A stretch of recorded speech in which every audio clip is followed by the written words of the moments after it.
ओम नमः शिवाय। सोमवार व्रत कथा प्रारंभ। एक बहुत धनवान साहूकार था जिसके घर धन आदि किसी प्रकार की कमी नहीं थी, परंतु उसको एक दुख था कि उसके कोई पुत्र नहीं था।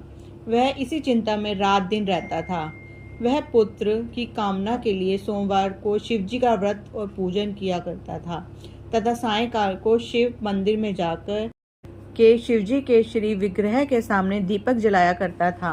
उसके इस भक्ति भाव को देखकर एक समय श्री पार्वती जी ने शिवजी महाराज जी से कहा कि महाराज, यह साहूकार आपका अनन्य भक्त है और सदैव आपका व्रत और पूजन बड़ी श्रद्धा से करता है। इसकी मनोकामना पूर्ण करनी चाहिए। शिवजी जी ने कहा, हे पार्वती, यह संसार कर्म क्षेत्र है। जैसे किसान खेत में जैसा बीज बोता है वैसा ही फल काटता है, उसी तरह इस संसार में जैसा कर्म करते हैं वैसा ही फल भोगते हैं। पार्वती जी ने अत्यंत आग्रह से कहा, महाराज, जब यह आपका अनन्य भक्त है और इसको यदि किसी प्रकार का दुख है तो उसको अवश्य दूर करना चाहिए, क्योंकि आप सदैव अपने भक्तों पर दयालु होते हैं और उनके दुखों को दूर करते हैं। यदि आप ऐसा नहीं करेंगे तो मनुष्य आपकी सेवा तथा व्रत क्यों करेगा। पार्वती जी ने ऐसा आग्रह देखकर शिवजी महाराज कहने लगे, हे पार्वती, इसके कोई पुत्र नहीं है। इसी चिंता में यह अति दुखी रहता है। इसके भाग्य में पुत्र न होने पर भी इसको पुत्र की प्राप्ति का वर देता हूँ, परंतु यह पुत्र केवल 12 वर्ष तक जीवित रहेगा। इसके पश्चात वह मृत्यु को प्राप्त हो जाएगा। इससे अधिक मैं और कुछ इसके लिए नहीं कर सकता। यह बात साहूकार सुन रहा था। इससे उसको कोई प्रसन्नता हुई ना ही कोई दुख हुआ। वह पहले जैसा शिवजी महाराज का व्रत और पूजन करता रहा। कुछ समय व्यतीत हो जाने पर साहूकार की स्त्री गर्भवती हुई और 10वें महीने में उसके गर्भ से अति सुंदर पुत्र की प्राप्ति हुई। साहूकार के घर में बहुत खुशियां मनाई गई, परंतु साहूकार ने उसकी केवल 12 वर्ष की आयु जानकर कोई अधिक प्रसन्नता प्रकट नहीं की और ना ही किसी को भेद भी बताया। जब वह बालक 11 वर्ष का हो गया तो उसका बालक की माता ने उसके पिता से विवाह आदि के लिए कहा, तो वह साहूकार से कहने लगा कि अभी मैं इसका विवाह नहीं करूंगा, अपने पुत्र को काशी जी पढ़ने के लिए भेजूंगा। फिर साहूकार ने अपने साले अर्थात बालक के मामा को बुलाया, उसको बहुत सा धन देकर कहा, तुम इस बालक को काशी जी पढ़ने के लिए ले जाओ और रास्ते में जिस स्थान पर भी जाओ यज्ञ करते और ब्राह्मणों को भोजन कराते जाओ। वह दोनों मामा भांजा यज्ञ करते हुए और ब्राह्मणों को भोजन कराते जा रहे थे। रास्ते में उनको एक शहर पड़ा। उस शहर में राजा की कन्या का विवाह हो रहा था। दूसरे राजा का लड़का जो विवाह करने के लिए आया था, वो बारात लेकर आया था। वह एक आंख से काना था।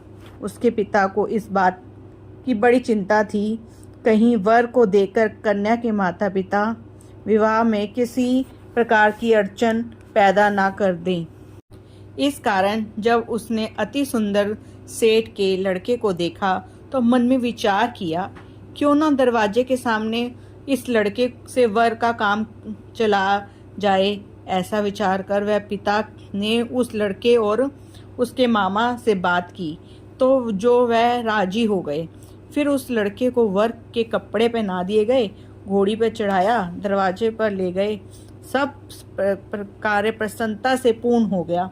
फिर वर के पिता ने सोचा कि यदि विवाह कार्य भी इसी लड़के से करा दिया जाए तो क्या बुराई है। ऐसा विचार कर लड़के और उसके मामा से कहा कि यदि आप फेरों का और कन्यादान के काम भी करा दे तो आपकी बड़ी कृपा होगी और मैं इसके बदले में आपको बहुत सा धन दूंगा। तो उन्होंने स्वीकार कर लिया और विवाह कार्य भी बहुत अच्छी तरह से संपन्न हो गया। परंतु जिस समय लड़का जाने लगा, उसने राजकुमारी की चुंदरी पल्ले पर लिख दिया कि तेरे विवाह तो मेरे साथ हुआ है, परंतु जिस राजकुमार के साथ तुमको भेजेंगे वह एक आंख से काना है और काशी जी मैं पढ़ने जा रहा हूँ। लड़के के जाने के पश्चात उस राजकुमारी ने जब अपनी चुंदरी पर ऐसा लिखा हुआ पाया तो उसने राजकुमार के साथ जाने से मना कर दिया और कहा कि यह मेरा पति नहीं है, मेरा विवाह इसके साथ नहीं हुआ है, वह तो काशी जी पढ़ने गया है। राजकुमारी के माता पिता ने अपनी कन्या को विदा नहीं किया और बारात वापस चली गई। उधर सेठ का लड़का और उसका मामा काशी जी पहुंच गए।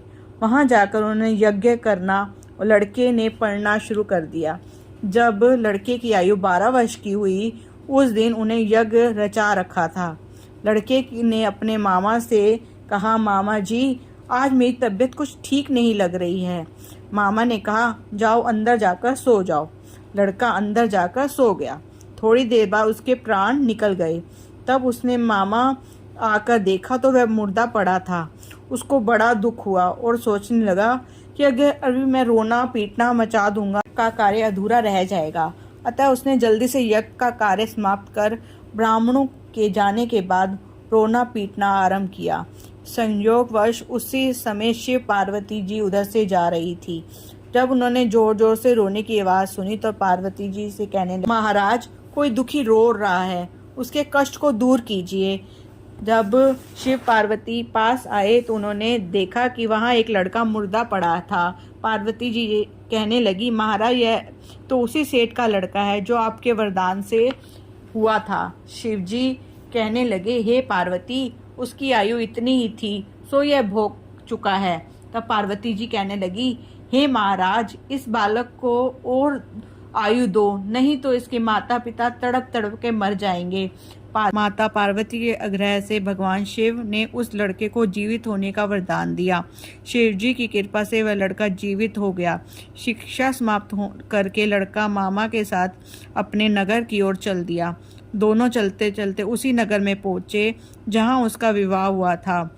उस नगर में भी उन्होंने यज्ञ आयोजन किया। उस लड़के के ससुर ने उसे पहचान लिया और महल में ले जाकर उसकी खातिरदारी की और उससे अपनी पुत्री को विदा किया। इधर साहूकार भी उसकी पत्नी भूख प्यास रहकर बेटे की प्रतीक्षा कर रही थी। उन्होंने प्रण कर रखा था यदि उन्हें अपने बेटे की मृत्यु का समाचार मिला तो वह प्राण त्याग देंगे, परंतु अपने बेटे के जीवित होने का समाचार पाकर वे बेहद प्रसन्न हुए। उसी रात भगवान शिव ने व्यापारी को स्वप्न में आकर कहा, हे श्रेष्ठ, मैंने तेरे सोमवार व्रत के करने और व्रत कथा सुनने से प्रसन्न होकर तेरे पुत्र को लंबी आयु प्रदान की है। इसी प्रकार जो कोई सोमवार व्रत करता है या कथा सुनता है और पढ़ता है उसके सभी दुख दूर होते हैं और समस्त मनोकामना पूर्ण होती है। जय शिवजी भगवान की जय। जय भोले शंकर की जय।